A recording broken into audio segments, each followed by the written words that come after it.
Du Père et du Fils et du Saint-Esprit, ainsi soit-il. Chers frères, cet évangile de la fin des temps qui marque la fin de l'année liturgique, et puis dimanche prochain, vous verrez que pour le premier dimanche de l'Avent, c'est le même thème. Pourquoi l'Église veut nous faire méditer, avec des paroles dures de la part de notre Seigneur, cette fin des temps, à la fois à la fin de l'année liturgique et au début? Eh bien, pour que nous comprenions, chers frères, que le plus important, ça sera la rencontre avec le Christ. Et que le temps, parce que l'année liturgique est le symbole de toute notre vie, de tout le temps est marqué par Dieu. Et que le plus important, ça sera la rencontre avec notre Seigneur.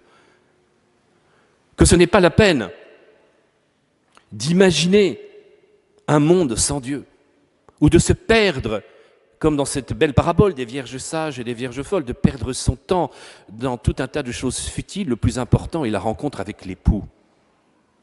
Et donc nous devons avant tout nous rappeler qu'à la fois l'histoire humaine aura comme finalité le retour du Christ dans la gloire qui viendra juger toutes les nations, tous les hommes, et toute l'humanité sera réunie pour paraître devant Dieu, où nous aurons à rendre compte de tout ce que nous aurons fait, et tout ce qui était dans les ténèbres pourra apparaître dans la lumière, et toutes les conséquences des péchés, toutes les conséquences sociales des péchés pourront apparaître, et toutes les injustices qui n'auront pas été réparées sur terre pourront apparaître publiquement. Tous les péchés les plus secrets apparaîtront, mais aussi toutes les vertus les plus secrètes, toutes les grâces qui ont pu se manifester, tous les saints qui ont été oubliés, humiliés, tout apparaîtra dans la gloire, car ça sera le temps de la lumière où le soleil pourra faire resplendir avant tout le Rédempteur, le signe du Christ qui apporte le salut au monde. Et alors ceux qui se seront mal conduits se lamenteront et se seront rendus compte qu'ils auront perdu leur temps. Le temps sacré aura été utilisé pour le mal. Chers frères, à travers l'évangile d'aujourd'hui, nous sommes un peu mal à l'aise parce que nous voyons la dureté des paroles de notre Seigneur et en même temps notre Seigneur qui dit « mais cette génération ne passera pas avant que cela n'arrive ». Alors de quoi s'agit-il? De la fin des temps qui n'a pas eu lieu du temps de Jésus? Pourquoi Jésus a-t-il un discours aussi équivoque? Nous a-t-il menti? Bien sûr que non.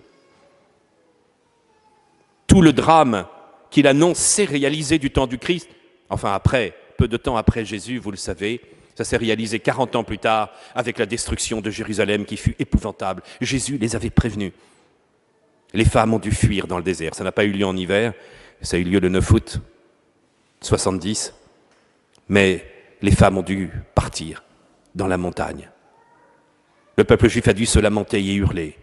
Il n'est rien resté de Jérusalem, le temple entièrement détruit, le Saint des Saints, le lieu de la présence de Dieu entièrement détruit et la population entièrement dispersée dans le monde.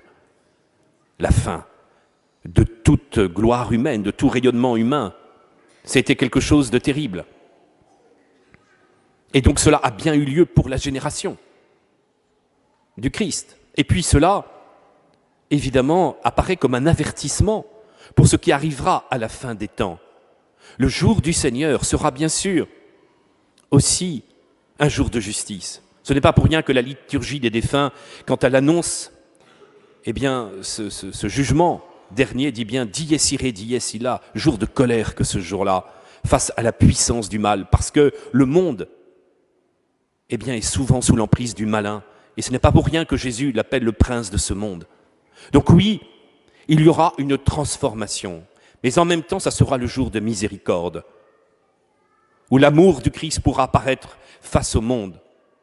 Ce qui se réalisera dans ce jour du Seigneur, ça sera la fin d'un monde, mais une transformation pour que la gloire du Christ puisse apparaître devant tous. Alors oui, Jésus veut que nous méditions la fin des temps, pour que nous comprenions aussi que notre propre mort sera comme une anticipation de ce jugement dernier. Oui, la miséricorde du Seigneur est là, mais c'est aussi jour de justice, jour de colère pour anéantir le mal. Et donc nous devons être prêts pour cette anticipation du jugement dernier que sera notre propre mort. Le Seigneur veut que nous utilisions le temps qui nous est donné, qui est sacré, qui est l'espace de Dieu, la mesure de Dieu pour notre propre conversion. Le temps est tellement sacré, rappelle l'Ecclésiaste, et qui se lamente, vanité des vanités, devant tout ce monde, si nous ne considérons pas que le plus important, c'est que chaque minute, chaque seconde, chaque heure, chaque jour, c'est la mesure de Dieu pour notre conversion et pour aimer. Si nous comprenions la valeur du temps pour nous préparer à la rencontre avec le Christ qui apparaîtra avec ce signe du Fils de l'homme, avec le signe de la croix, si cette rencontre n'était pas le moment aussi du jugement et de la vérité, Jésus n'aurait pas autant insisté à travers ses paraboles sur ce serviteur que le maître va trouver veillant. Heureux ce serviteur que le maître trouve veillant. Veillez et priez pour ne pas entrer en tentation. Sans arrêt, et ces vierges sages et vierges folles, pour être attentifs véritablement à garder cet état de grâce. Les appels sans arrêt de l'apôtre Paul à notre conversion. Faites votre salut avec crainte et tremblement, rappelle-t-il dans l'épître aux Philippiens. Cela veut dire que ce qui nous est offert, notre vie est un don de Dieu et que le temps est sacré, mais que la vie n'est pas un amusement, que le temps qui est donné est un mystère pour notre salut, pour pouvoir aimer. Et nous avons l'impression que l'humanité veut tuer le temps. Parce que le temps, pour celui qui n'a pas la foi, celui qui n'est pas conscient, qui n'a pas conscience que le temps, c'est le moment de la rencontre avec Dieu, du don de soi. Alors le temps lui devient pénible et il y a besoin d'une distraction sans arrêt pour oublier le temps, tuer le temps. Ou alors un affairisme qui l'empêcherait véritablement de réfléchir sur la valeur du temps comme moment de conversion et de rencontre avec Dieu, car le temps terrestre ne peut que se concevoir que dans la dimension d'éternité. Comment concevoir chaque seconde, chaque journée? Comment concevoir, une réalité de ce temps, une raison de ce temps, si elle n'est pas replacée dans la dimension d'éternité? Tout ce que nous vivons, chaque chose que nous vivons prend une dimension éternelle et nous serons jugés sur nos œuvres. Pourquoi Jésus reparle de ce figuier? C'est à relire, bien sûr, avec un autre moment de l'Évangile. Un autre moment de l'Évangile où Jésus, trouvant un figuier qui n'était pas pourtant dans la saison pour donner son fruit, Jésus maudit le figuier. Pauvre figuier. Maudit, alors que ce n'était même pas la bonne saison. Qu'est-ce que Jésus veut nous dire? Jésus veut nous dire que le figuier, c'est nous, avec la loi de Dieu, avec la grâce. Le figuier était déjà symbole de la loi. Alors c'est à la fois la signification, en fin de compte, d'hommes qui voudraient se référer à la loi mais qui n'en vivent pas. Mais c'est aussi le symbole pour nous que nous devons donner du fruit quelle que soit la saison. Parce que nous devons vivre de cette présence de Dieu et que nous serons jugés aussi sur nos fruits. Alors, le temps doit être le temps de la miséricorde et de se confier à Dieu pour regretter nos péchés. Et pour comprendre que ce temps doit devenir le lieu de la conversion et de la grâce, regretter son péché, être transformé par la grâce de Dieu. Si le temps est compté, chers frères, que devons-nous faire pendant ce temps? Méditer les fins dernières. Faire comme si chaque jour c'était le jour de notre mort et comme si chaque jour était le jour du jugement de Dieu. Alors nous serons en paix. Non pas pour être dans la terreur et la crainte continuelle, mais pour être conscient que le plus important sera cette rencontre avec le Christ. Être conscient que nous devons non pas tuer le temps, mais tuer le péché mortel, la mort. Ô mort, je serai ta mort. Ce qui compte, la mort qui interrompt véritablement cette notion de temps terrestre. Nous, ce que nous voulons, c'est rentrer dans cette dimension d'éternité.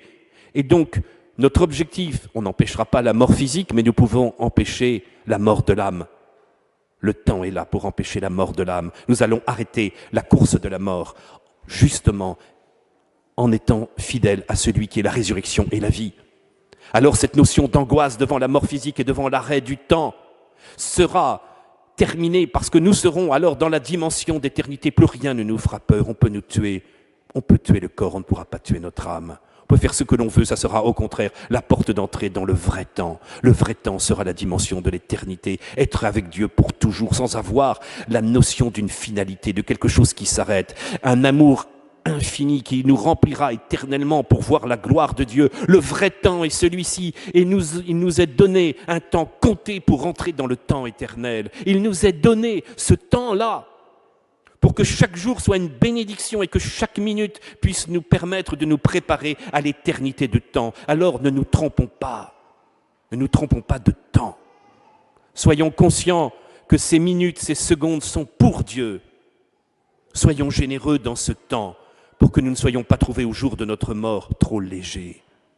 Pour que chaque minute, chaque temps, pour notre sanctification, pour donner du temps dans la gloire de Dieu, pour vivre de l'Eucharistie, pour vivre du sacrement du pardon, pour donner du temps dans notre vie à des retraites, pour donner du temps à nos enfants pour qu'ils soient véritablement pour Dieu, en veillant dans notre vie à mieux comprendre le mystère de Dieu, en se passionnant pour justement la science de Dieu, en méditant l'Écriture.